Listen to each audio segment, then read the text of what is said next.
Welcome back to the Productivity Podcast, where I give you a daily productivity tip so you can get the most out of your time, your talent, and your ideas. I'm your host, Brandon White. Here we go.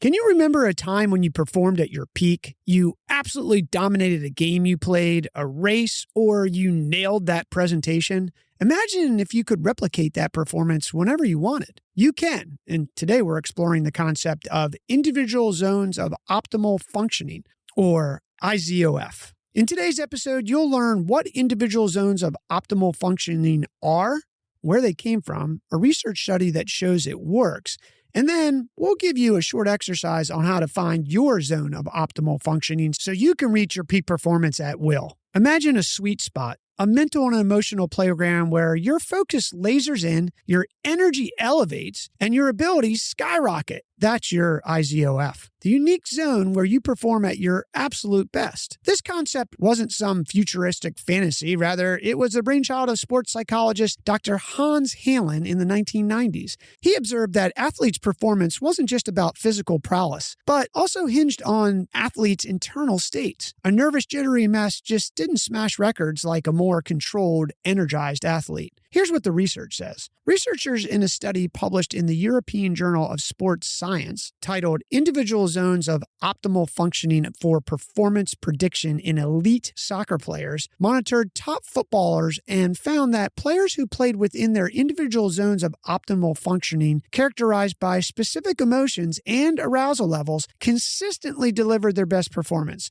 High pressure? No problem for these guys in the zone. So, how do you find your personal individual zone of optimal functioning? The easiest way is to step back and reflect. Recall times when you felt like a champion. That perfect game, that killer presentation, that moment when everything just clicked. Go there right now.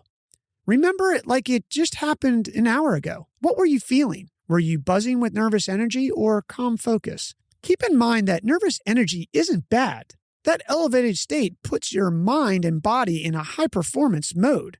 The key during that peak performance you're remembering right now is that you were in control of all of your emotions and what you were feeling. You had it balanced, and you were using it to increase your performance rather than let it control you.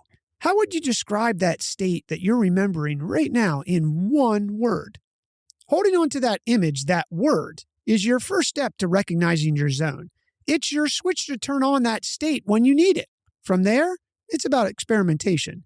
Notice what triggers those optimal states: music, exercise, pre-game routines that you do.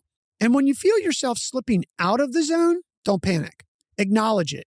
Use your self-awareness and employ your personal zone hacks to get you back on track. Remember, you have individual zones of optimal functioning, and it's yours to discover, yours to cultivate, and yours to turn on when you need it.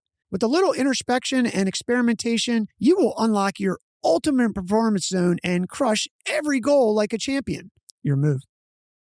Hey, real quick before you go, please remember to hit follow on your podcast player. You won't miss any episodes, and it helps support us bring you the show daily. Thanks for listening. We'll talk tomorrow.